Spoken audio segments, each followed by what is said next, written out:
The EVGA Hadron is a mini ITX case designed for the enthusiast. This case has an integrated 500 watt gold rated power supply designed to support the latest and greatest graphics cards. Building an EVGA Hadron system is quite straightforward, but let's go over some tips and show you how you can get your system up and running. So the first thing we're going to do is start with an empty Hadron chassis. Make sure to take the side panel off, get all of the cables out of the way so we can start building. So now that we've got all those out of the way, the first thing we want to do is get our I/O shield.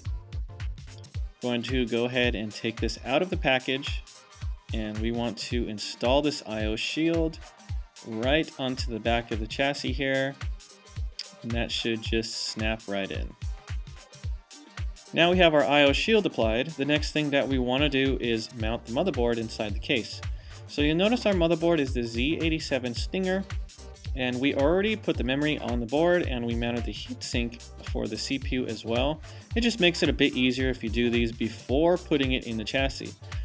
So the way you want to put it in is just place it in just like that. You may need to put it at an angle, but you want to make sure all the mounting holes on the motherboard line up with the mounting holes in the chassis. The chassis already has built-in mounting holes, so there is no need to add any standoffs or any other screws.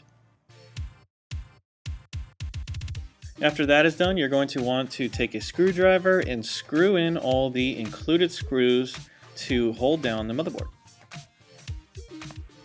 Next, we're going to plug in various front panel headers to the motherboard.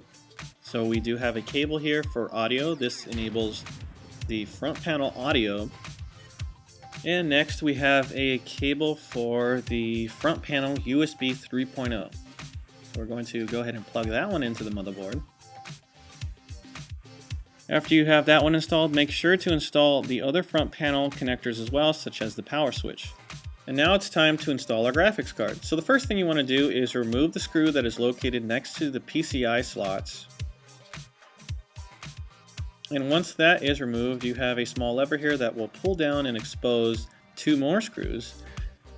Once you remove those screws, you can install the card. This is actually the screws you will use that will hold down the card to the PCI bracket. Don't forget to also remove the two blank PCI slot covers. And after we have both of those removed, it is time to install the graphics card. Installing the card can be a little tricky at first, but if you put it in at an angle, it can usually fit perfectly inside the motherboard chassis. You want to make sure to install it in the PCI Express slot and make sure that it is fully seated as well. Next, we will reinstall the two screws that were removed earlier. These are the screws used to secure the card to the PCIe bracket. And we will install the one remaining screw that was used to secure the PCIe hold-down bracket. Now it is time to connect all our power connectors. We have a single 24-pin power connector for the motherboard, as well as an 8-pin power connector for the CPU. And on our GTX 770, we have one 6-pin and one 8-pin power connector. Next, we're going to install our hard drive. The Hadron chassis can accept either a 2.5 or 3.5 inch hard drive.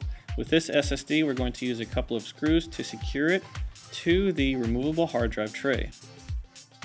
After we've secured the hard drive, we simply slide the entire tray in just like that, and we will also connect the necessary wires, one wire for power and one wire for data.